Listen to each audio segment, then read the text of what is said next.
विनाशाय दीपज्योति नमोस्तुते।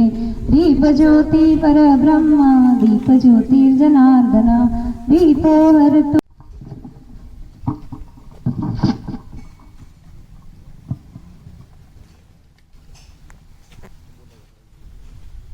पटेल ने के प्रासंगिक उद्बोधन आपे। नस नस माथी लोही जरे छे त्यारे कवि कविता करे। खाली आंख नहीं हृदय रड़े छे त्यारे कवि कविता करे छे। आंख नहीं हृदय रड़े छे त्यारे कवि कविता करे छे। એટલે કવિ વીક ના હોઈ શકે। અને હવે જે કવિયત્રીને હું અહીંયા સ્વાગત કરવા જઈ રહી છું એમના માટે તો જે પણ શબ્દો કોઈ ઓછા છે ને એમના સ્વાગતમાં બીજું તો શું સમયને અનુરૂપ આપણે બે કે ત્રણ રાઉન્ડ કરીશું કવિઓની કવિતાના। અને આમ તો આ કાર્યક્રમમાં બે વિભાગ હતા, વક્તાઓ માટેના વક્તવ્યનો માતૃભાષા ગુજરાતી અંતર્ગત અને કવિઓની કવિતાનો। પણ આપણે જે પ્રકલ્પમાં જોડાયા છીએ ત્યાં આટલું સરસ પ્રાકૃતિક વાતાવરણ હોય અને કવિઓને મજા ના આવે એવું ના બને। એટલે કવિતા સાંભળવાની એક મજા અનોખી હોય આ વાતાવરણમાં। કવિઓ ખીલીને બહાર આવશે આ પ્રકૃતિના વાતાવરણમાં, તો આપણે સૌ એમની કવિતાઓ સાંભળી અને એમાં રસ તરબોળ થઈએ।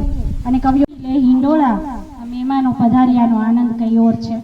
મહેમાનો પધાર્યાનો આનંદ કઈ ઓર છે। આસો પાલવના તોરણ બંધાવું અને માર્ગમાં ફૂલો પથરાવું। આસો પાલવના તોરણ બંધાવું ને માર્ગમાં ફૂલો પથરાવું। મહેમાનો પધાર્યાનો આનંદ કઈ ઓર છે। તો આપણે આપણી આગળના પ્રોગ્રામ તરફ આગળ વધી રહ્યા છીએ। મહેમાનોના સ્વાગત। બીજી કોઈ ભાષાનું અપમાન નથી, દરેક ભાષા ભાષા છે પણ ભાષા છે, બસ એ યાદ રાખવું જરૂરી છે। માસી છો ને હોય ગમે એટલી મોભાવાળી, માસી છો ને ગમે એટલી હોય મોભાવાળી, એનાથી ન ભૂલી શકાય માની સૂતી સાડી। એનાથી ન ભૂલી શકાય માની સૂતી સાડી। માન તો માસીને પણ દઈએ કાયમ, માન તો માસીને પણ દઈએ કાયમ, બસ કાળજેથી માને ન કરીએ આઘી, બસ કાળજેથી માને ન કરીએ આઘી। આ મારી મોટાભાગની પંક્તિઓ જે બોલી છું એ સ્વરચિત પંક્તિઓ છે, આશા રાખું છું તમને ગમી હશે। અને બસ એ જ છે કે આપણી માતૃભાષા માટે સૌથી પહેલાં તો આપણે ભાષાભિમાન, મારા તમારા બધાના બાળકો કદાચ અંગ્રેજી મીડિયમમાં ભણતા હશે એનો કોઈ વાંધો નથી, કદાચ 50, 100 ગમે તે ભાષા શીખે, બસ આપણી ગુજરાતીને આપણે ઘરમાં તો જાળવી રાખીએ। આપણા બાળકને આપણે ઘરમાં તો ગુજરાતી આપીએ, આપણે આપણા બાળકોને નહીં આપીએ તો કોણ અંગ્રેજો ગુજરાતી શીખવાડશે? તો પ્લીઝ એટલું એક આપણે આપણી જાતને વચન આપીએ કે આપણી માતૃભાષા માટે આપણે આટલું કરીશું, આપણી માટે ને આપણા બાળકો માટે પણ। અને એનું એક ઉત્તમ ઉદાહરણ મેં હમણાં જ ક્યાંક વાંચ્યું હતું, તમે ઇઝરાયલ વિશે સાંભળ્યું હોય તો ઇઝરાયલના રૂટ ખૂબ મજબૂત, ખૂબ નાનકડો દેશ પણ મજબૂત રૂટ છે। જ્યારે માર્ક કોલ્વે બ્રિટિશ એજ્યુકેશન સિસ્ટમ દાખલ કરી દરેક દેશમાં ત્યાં દાખલ કરી ત્યારે ઇઝરાયલને કહેવામાં આવ્યું એજ્યુકેશન સિસ્ટમ ચાલુ કરવાનું, ઇઝરાયલે ના પાડી। 7 વર્ષ સુધી એમણે એના બાળકો અને સ્ત્રીઓને સૈનિક તાલીમ આપી। 7 વર્ષે જ્યારે એની માતૃભાષા હિબ્રુમાં કન્વર્ટ થયું બધું, પછી એમણે એજ્યુકેશન સિસ્ટમ ચાલુ કરી અને આપણે બેઠું બેઠું બધું અપનાવી લીધું છે। પણ આપણે ભૂલીએ નહીં કે આપણી માતૃભાષાને આપણા મૂળ ગુજરાતી છે, આપણે ગુજરાતીઓ છીએ અને ગુજરાતીનું ગૌરવ છે, હતું અને રહેશે।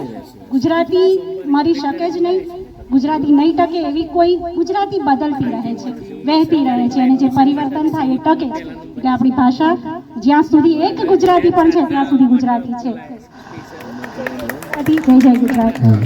આભાર વિધિ માટે આનંદનો અનહદ ઉલ્લાસ છે। આજના અમારા મહીસાગર જ્ઞાનગંગા પ્રકલ્પ અંતર્ગત એક કવિ માતૃભાષા સંમેલનમાં જ્યારે આપ લોકોએ ખૂબ સરસ મજાનો એક કાર્યક્રમની ગોઠવણી કરી અને આયોજન કર્યું સરસ મજાની, આપણે કઈ ભાષામાં શીખવું જોઈએ અને કઈ ભાષામાં રહેવું જોઈએ, તો કે આપણે ઊંઘી જઈએ અને જે સપનું જે ભાષામાં આવે ને એ ભાષામાં જ આપણે રહેવું જોઈએ। જે દિવસ આપણે અંગ્રેજીમાં સપનું આવશે ને એ દિવસે આપણે અંગ્રેજીની વાતો કરશું, ત્યાં સુધી તો મારી પ્યારી માતૃભાષા છે ને એ સૌથી ઉત્તમ છે।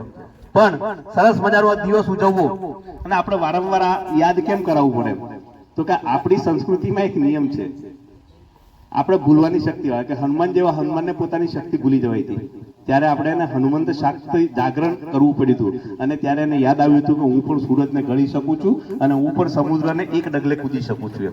એટલે આપણે આ દિવસ ઉજવવાનું કારણ એ છે કે આપણે ભૂલી જઈએ છીએ કે આપણે ગુજરાતી છીએ। એટલે મારું કહેવું એવું છે કે ભૂ કહેતા જો ભૂ મળતું હોય તો વોટર શું કામ કહેવું? બરાબર. ભૂ કહેતા ભૂ મળતું હોય તો વોટર શું કામ કહેવું? જો આપણી ભાષા આપણે ભૂલી અને બીજાને જેમ કીધું એમ કે ભાઈ પોતાની માં છોડીને માસીને ન ઓળખાય, એ માં છે, એ માતૃભાષા આપણી આટલી ઉત્તમ છે. જ્યારે આ આપના શું કરીએ અમે સ્વાગત? આપ તો ખુદ ખુશ્બુ ભર્યા ગુલજાર લાગો છો. આપ તો ખુદ ખુશ્બુ ભર્યા ગુલજાર લાગો છો. તો હાર્દિકાબેન ગઢવી જે પોતે હાર્દ તખલ્લુસથી લખી રહ્યા છે, મોટાભાગે અછાંદસ રચનાઓ લખી રહ્યા છે અને તેમનું education BA BEd MA Gujarat university અને મહારાય માનસિંહજી એવોર્ડથી સન્માનિત થયેલા છે. પ્રથમ કાવ્ય સંગ્રહ અનંતાનું પ્રકાશન કરેલું છે. સામે રચના કરે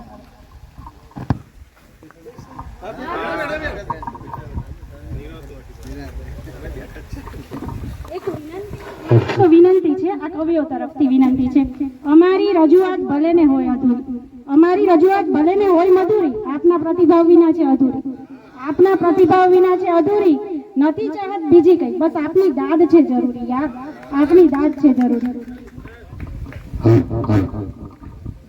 માં શારદાના ચરણોમાં વંદન કરતા નાદ બ્રહ્મને છે એને ન લો કહે છે, લોન એને ન લો એમ કહ્યું છે. એમ કવિને લોકો વીક કહે છે. એટલે આ ચેલેન્જ છે કે ઓકાત નથી કે ડગાવી શકશો. ધ્રુવ તારકશા અચળક છે, ધ્રુવ તારકશા અચળક છે અને ફૂટી જાય તેવા નથી પરપોટા, ફૂટી જાય તેવા નથી પરપોટા. શાલિંગ્રામ જેવા નક્કર જ છે, શાલિંગ્રામ જેવા નક્કર જ છીએ. અને છેલ્લો શેર છે, જન્મભૂમિ તને કોટી કોટી નમન કરું, તારા ચરણે સ્પર્શ કરી મા તારી માટી મારે શીશ ધરું. જ્યારે જ્યારે હું જન્મ ધરું પથરો તોય તારો બનું એટલી છે મારા મનની આશરે. પ્રણામ પ્રણામ ગુજરાત તને પ્રણામ. ગીર જંગલ છે જગ જાણી તું, જ્યાં સાવજ કેરી તાળ રહે. આ ડાલા મથો જોવા આજે આખું જગ ગુજરાત ફરે. જ્યાં તાપીને રેવા કેરા ખળખળ ખળખળ નીર વહે. માં ભારતની આ ભૂમિકા છે જેમાં આખું જગ ગુજરાત કહે. ગુજરાતી મારો જ્યાં પણ રહે એના દિલમાં સદા ગુજરાત રહે. ગુજરાતીનો ગર્વ કરું એટલી છે મારા મનની આશરે. પ્રણામ પ્રણામ ગુજરાત તને પ્રણામ. કરતી ગાતી ભાષા ને દલપતના ડાપણને દાઢે વળગાડી, નર્મદના જુસ્સા જેવી જોમવંતી ભાષા. એક એક અક્ષરમાં આવે છે મહેક મજાની, નક્કી એ તો હોવાની ગુજરાતી ભાષા, નક્કી એ તો હોવાની ગુજરાતી ભાષા. અને મિલનના અંતે સાર હોવો જોઈએ, મિલનના અંતે સાર હોવો જોઈએ. હૃદયમાં થોડો આભાર હોવો જોઈએ. તો હૃદયપૂર્વક સૌનો આભાર, ઓડિયન્સ અને મહેમાનોનો પણ. નમસ્તે, જય હિન્દ, જય ભારત, જય ગુજરાત.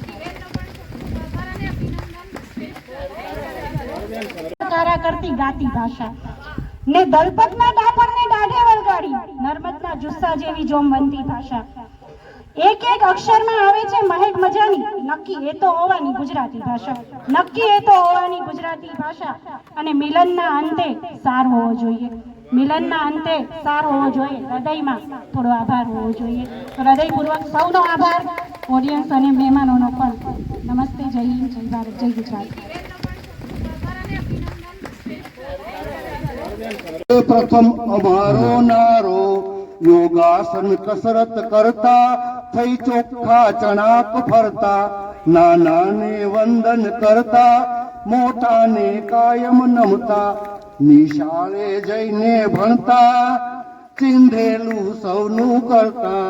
અમે ભારતની કનવર ભક્તિ અમે કરીએ દેવ શક્તિ.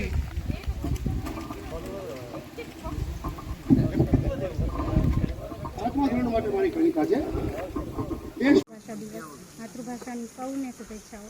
લાગણીનો તાર મારી ગુજરાતી, વાલનો વ્યવહાર મારી ગુજરાતી, ખૂબ મીઠો ને મધુરો મિજાજ છે, સ્નેહનો સંવાદ મારી ગુજરાતી, ભાવનો સ્વભાવ છે જેનો સદા અંતરનો નાદ મારી ગુજરાતી, સ્વાદ ચાખો ભલે બીજા ઘણા, તૃપ્તિનો ઓડકાર મારી ગુજરાતી, ગળતુથીમાં મળેલું પાન છે સ્વપ્નનો સંસાર મારી ગુજરાતી, જીભને ગમતી ગમે તે હોય, હૃદયનો ધબકાર મારી ગુજરાતી, મારી ગુજરાતી.